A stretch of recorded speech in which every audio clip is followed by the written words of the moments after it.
Hello my viewers, welcome back to the channel. By the video title, you know what this video is about. This is a new segment I was discussing to you guys about when I did the little schedule. The highs and lows of the week.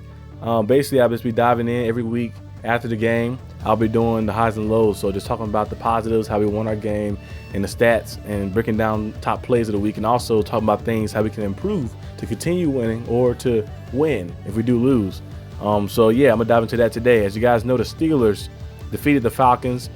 It was 18-10 on Sunday. A battle of defenses, really, and it came down to the Steelers having those three key turnovers. You know, the interception by Deshaun Elliott, the play by Dante Jackson, and then of course TJ Watt getting the fumble recovery. So those are some big plays. Now let's dive into some of the stats to start off with on the first segment, the first topic for this day.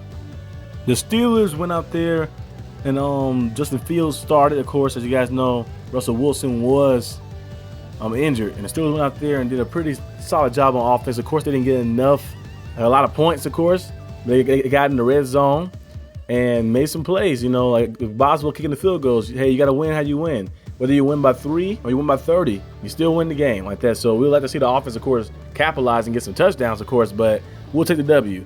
Justin Fields was 17 for 23, 158 yards, 156 yards, I meant to say. Najee had 20 carries for 70 yards. We've seen Justin Fields 14 carries for 57 yards. We've seen Cordell Patterson 4 for 13. Jaylen Warren 2 for 7. George Pickens had the one sweep and went for negative 10 yards. Pickens also had 6 catches for 85 yards. Pat Freiermuth 4 catches, 27 yards. Jaylen Warren 2 for 13. Pruitt 1 for 9. Najee 1 for 9. Kevin Austin 1 for 7. Darnell Washington 1 for 5. And Van Jefferson had 1 catch for 1 yard. Then you break down and look at the defenses. The defense looked pretty solid, pretty good today. Made some big time plays. You see Minkah Fitzpatrick, he had 6 tackles. He had some key tackles too that got up there and got in the grill, you know, some of the running plays. We also seen, of course, where the sack came from. One came from KZ, not KZ. One came from, of course, Watt and Montravius Adams. That's who it was. I misread the thing. Montravius Adams did get through the middle and make a sack. TJ Watt, of course, with the sack at the end of the game to end it off. We also seen, of course, Joe Porter Jr. throughout the game. I think he had a hand injury a little bit. He left, but came back and made a big-time play.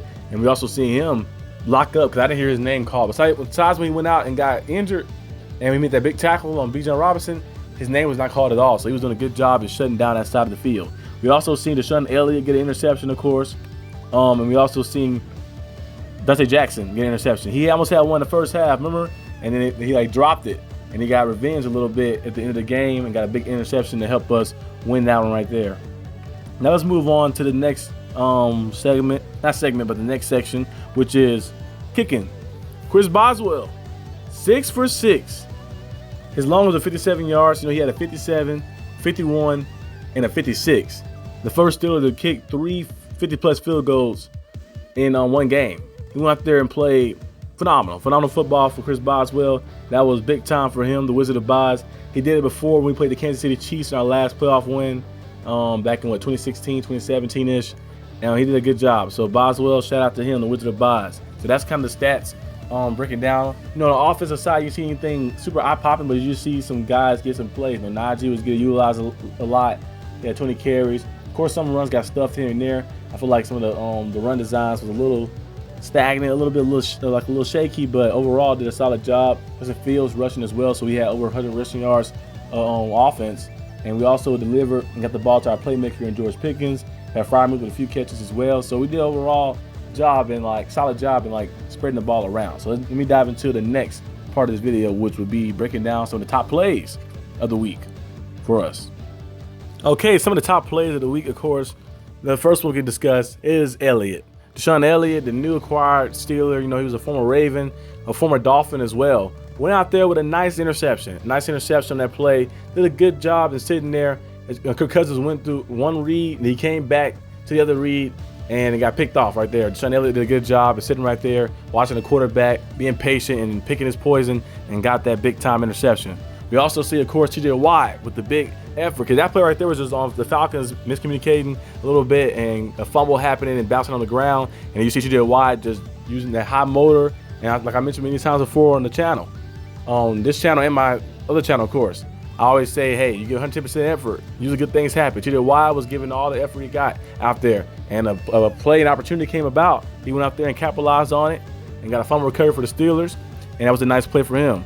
And then last but not least, of course, Dante Jackson, the big time interception.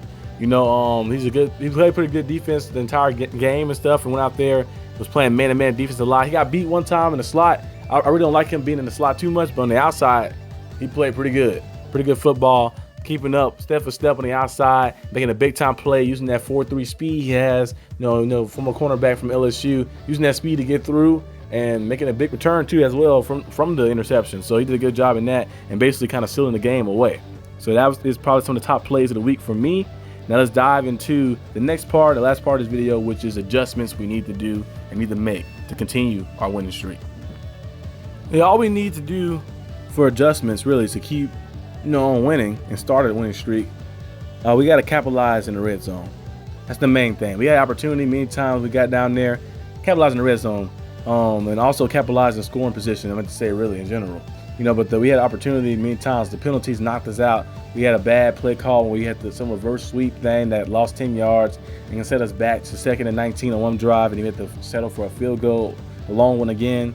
We had opportunities many times we hit the illegal formation, illegal shift as well, false starts, different penalties, pre-snap penalties that really hurt us really throughout the time, which is my second one, is on penalties. The pre-snap ones kind of hurt us a little bit and plagued us. Now some penalties was a little questionable, like the pass interference they call on George Pickens.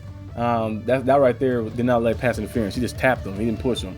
And then we seen another play as well. It said TJ Watt was offsides, and then you watch the replay of it. It was timed perfectly.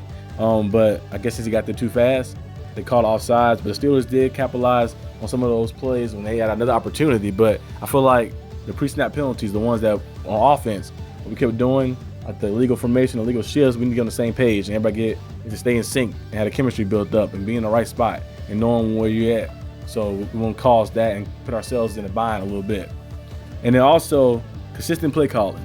We're seeing Arthur Smith overall. I'm gonna give Arthur Smith like a B-. In this like today, or maybe a C+, a B-ish. He did a pretty solid job, but I feel like some plays he missed some like opportunities up.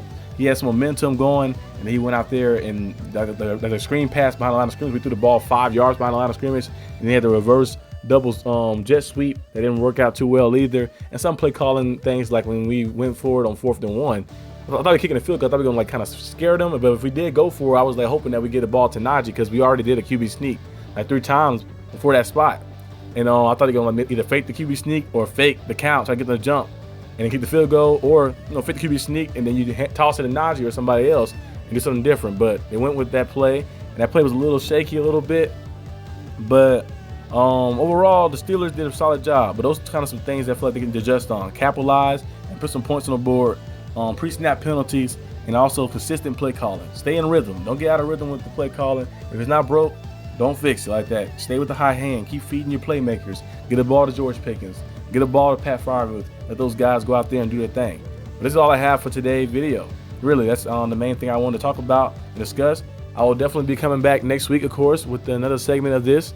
I hope you guys enjoyed this segment. It's a little voiceover style, something you can listen to while you're riding the car or are you working or what are you doing like that. But leave in the comment section down below what you guys think about the game, think what the Steelers need to do to adjust to stay winning and keep winning, and what things they need to do and prepare themselves for the Broncos as well. I will have the Broncos game preview coming out, of course, on either Thursday or Friday, so be on the lookout for that and other videos throughout the week. I might do an AFC North race update. I said I'm gonna do it every other week, so I might do one next week like that and keep you guys updated. I might do one this week. We'll have to see though, but just be on the lookout for that and be watching out for the content. And I'll see you guys next time on the channel. Peace out.